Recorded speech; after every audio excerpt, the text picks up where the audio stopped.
Bagian 5. Seperti biasa, Alisa bangun di pagi hari untuk membereskan rumah. Apalagi hari ini dia sudah bekerja di kantin milik saudara Monik sehingga membuatnya semakin bersemangat. Sebaiknya aku tidak memasak saja. Alisa melangkah keluar untuk membeli nasi bungkus di warung. Dia akan memakannya sendiri sebab dia pikir Tama tidak akan mau memakannya. Ikannya apa Mbak Al? Tanya Bu Marni. Ayam saja Bu. Jawab Alisa ramah. Memangnya tidak pernah masak? Iya Bu. Hanya berdua saja jadi jarang masak.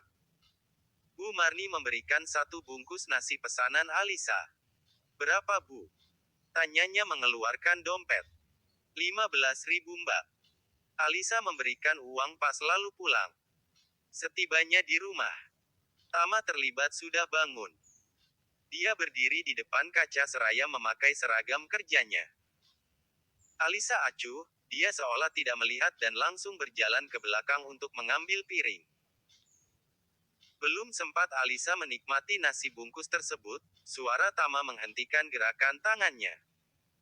Mana sarapan untukku? Kau tidak menyiapkannya. Alisa meletakkan sendoknya segera. Bukannya kamu tidak pernah makan di rumah Mas? Masakanku juga tidak pernah kamu makan jadi aku tidak memasak. Jawab Alisa tidak mau menatap wajah Tama. Terus, untuk apa aku memberikanmu uang belanja jika kau tidak memasak untukku? Ini bukan salahku Mas. Setiap hari aku harus membuang masakan karena kamu tidak pernah makan di rumah. Alisa ingin sedikit membela diri karena dia sangat tersakiti dengan Tama yang tidak pernah menghargai masakannya.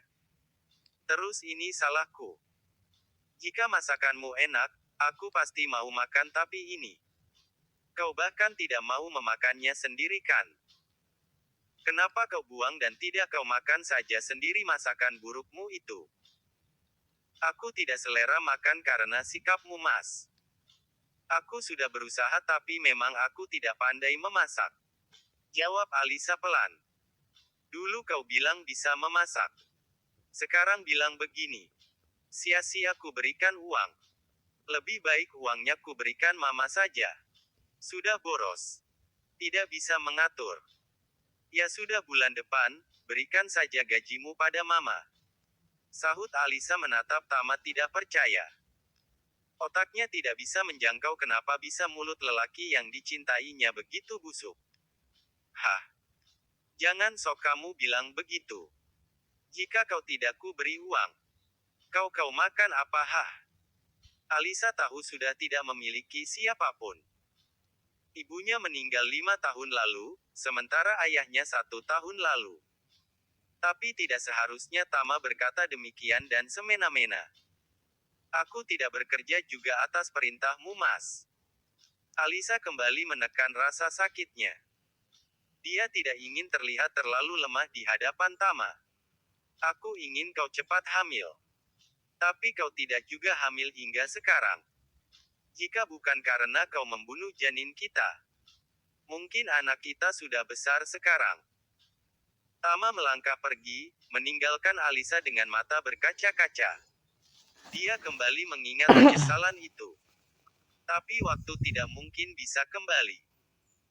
Tidak ada seorang mama yang ingin membunuh anaknya sendiri Mas. Aku tidak tahu dan tidak sengaja. Aku menyesal melakukan itu. Batin Alisa kembali meruntuki dirinya sendiri atas apa yang terjadi beberapa tahun lalu. Setelah Tama berangkat, Alisa bangun dan membereskan nasi bungkus yang bahkan belum tersentuh. Alisa membuangnya karena seleranya benar-benar musnah. Tama memberikannya beban yang sungguh luar biasa berat hingga dia seringkali tidak makan. Sebaiknya aku ke kantin sekarang. Meskipun sebenarnya masih terlalu pagi. Alisa meletakkan ponsel dan dompetnya pada tas lalu mengambil jaket dan memakainya.